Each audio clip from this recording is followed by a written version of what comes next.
بەناوی خوای بەخشندەی میهرەبان درود و سڵاو بە سەرجانی پاکی ڕابەر و سەرداری مرۆڤاتی محەممەد المستەفا صلی الله عليه وسلم بۆ سەرجانی یار و شوێن کەوتوانی تا ڕۆژی دوایی. خۆشەویستان، خۆم بە خۆشحاڵە زانم کە لەم مانگی پیرۆزی ڕەمەزانە بە خزمەتتان ئەگەم لە وانەیەکدا بە ناوی ڕەمەزان قوتابخانەیە بۆ موسڵمان. ڕەمەزان قوتابخانەی فێربوونی هەموو شتێکی جوان، سەخاوات، بەخشندەیی، لێبوردەیی، ئاسوودەیی ڕۆح. سەحابی عەزیزەکان 6 مانگ پێش ڕەمەزان ئەیان فەرموو اللهم بلغنا ڕەمەضان، خوایە بمانگێنە ڕەمەزان، خوایە بمانگێنە ڕەمەزان. بۆچی ئەمەیانە فەرموو 6 مانگ پێش ئەوەی کە ڕەمەزان بێ و دوای ڕەمەزانی 6 مانگ ئەیان فەرموو خوایە گیان ئەم ڕەمەزانت لێ قبوڵ کردبین.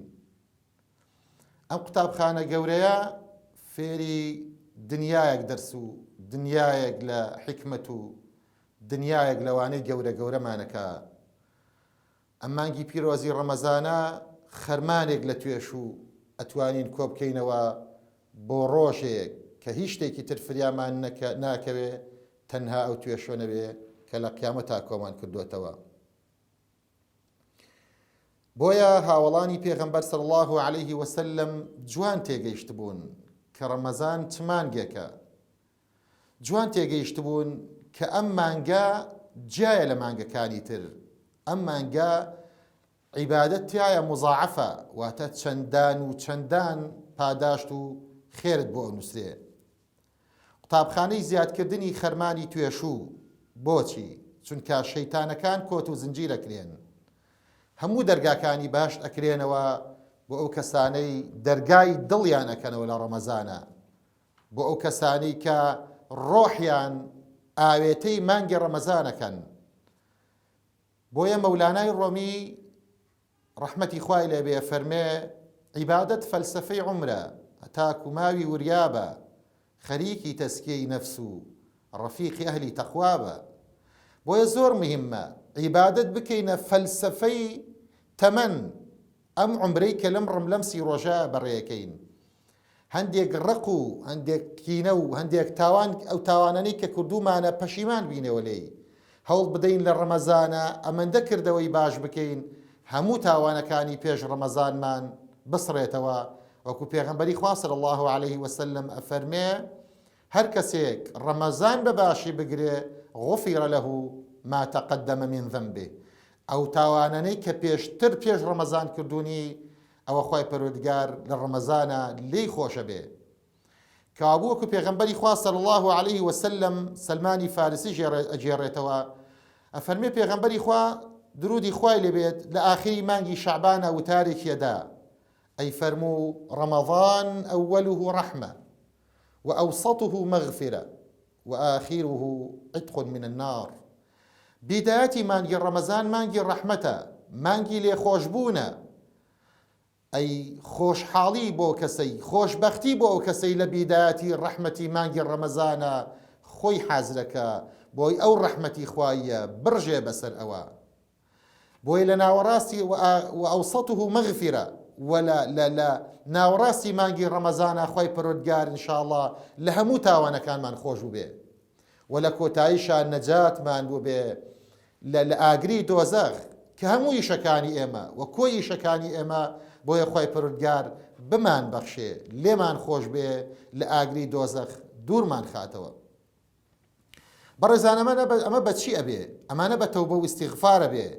بۆیە سەحابیەکانە فەرموون کە پێغەمبەری خوا صلی الله عليه وسلم نزیکە بووینەوە لە ڕەمەزان زۆر ڕووی خۆشتر بوو لە جارانی تر. بۆیە بەداخەوە ئێمەوانان جاری وایە کە مانگی ڕەمەزان نزیکە بێتەوە ئەڵێن ئەوە ڕەمەزانی شاتەوە بە ناڕەحەتیەوە کورە بچووی ئینشاءڵڵا بۆمان بگیرێ. بەڵام پێغەمبەری خوا صلی الله عليه وسلم لە مانگی شەعبانە زۆرتر دڵی کراوە بوو، زۆر ڕووخۆشتر بوو چونکە بەرەو پیری ڕەمەزانە چێ. بۆیە پێغەمبەری خوا صلی الله عليه وسلم ئیستیغفاری زۆرترە کرد، دوعاکانی زیاترە کرد. بۆیە هەر لە بیدایەتی ڕەمەزانەوە خۆی ئامادە کرد شەوانی ڕەمەزانی بە عیبادەت زیندووە کردەوە و بە تایبەتی دەشەوی ئاخیر. بۆیە ابن قەیمە فەرمێ ئەو دەشەوەی ئاخیر بلاڵێنەوە، بگرین لە نوێژەکانتانە و لە دوعاکانتانە لە سەجدەکانتانە. بۆیە بگری بەسەر تاوانەکانتان لە ڕەمەزانە.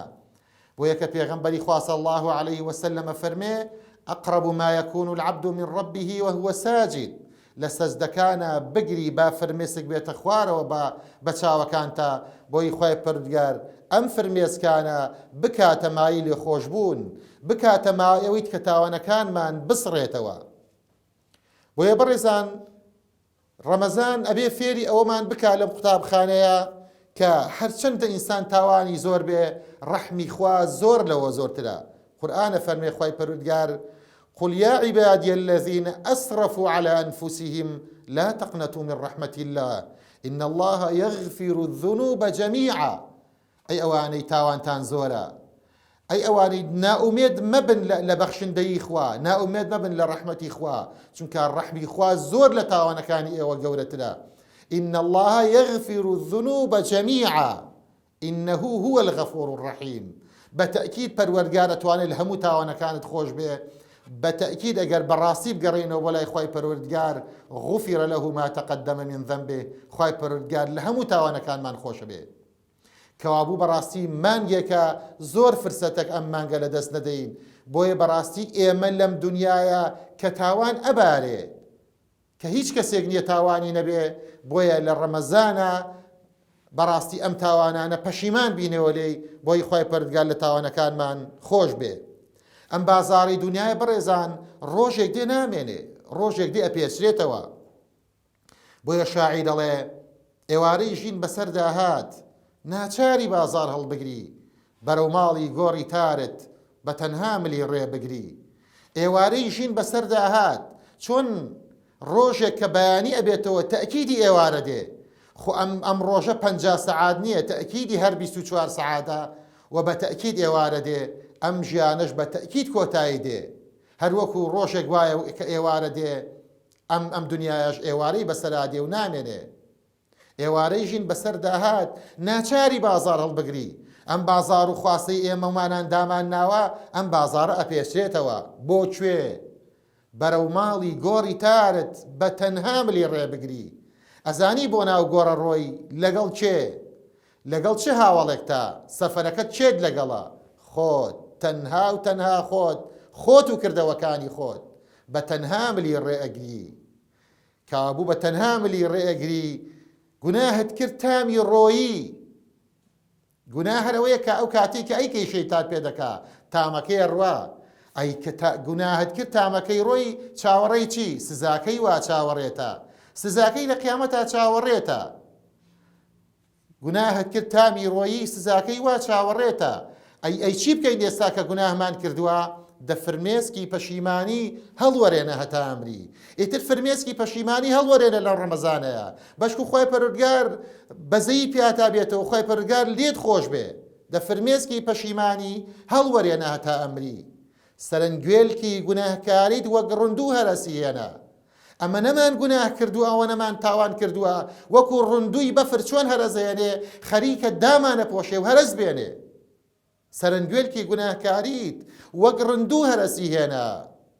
ئەگەر هەرەز بێنێ خۆمانی بۆ ناگرین مەگەر تەوبە بەری بگرێ. ئەگینا ڕووزەردی ڕووی حەشری کاو با تەوبەیەکی ڕاستەقینە بکەین لەم مانگی ڕەمەزانەیە بۆی ڕووزەردی لای پەروەردگار نەبین، بۆ ئەوەی تاوان سەرمان نەخوا وەکو ڕوندووی بەفر کە تۆ لە شوێنێکا و بەفرێکی زۆر ئەبارێ هەرەزێنێ دەیانی وەکو من و تۆ خۆی بۆ ناگرێ، دەیانی وەکو من و تۆ خۆ بۆم لێزمەی تاوانە ناگرێ. بەڵام تەوبە ئەتوانێ بەری بگرێ، تەوبەیەکی ڕاستەقینە ئەتوانی بەری بگرێ، پەشیمان بوونەوەیەکی ڕاستەقینە ئەتوانی بەری بگرێ. حتا لە دنیادا ماوی کاتت ماوە تەوبەیەکی نەسوع بکە لەم مانگی ڕەمەزانەیە، واز بێنە لە تاوان، پەشیمان بەرەوە، بە تەئکید خۆی پەروەردگار لێت خۆشە بێ. ئینشاءڵڵا ئەم ڕەمەزانە بکەینە ویزگەیەک بۆ پەشیمان بوونەوە، بکەینە وێزگەیەک بۆ لێ خۆشبوونی خودایی بەشک و خۆی پەروەردگار بەزەیی پێمان نابێتەوە و لێمان خۆش بێ. أقول قولي هذا وأستغفر الله لي ولكم، والسلام عليكم ورحمة الله وبركاته.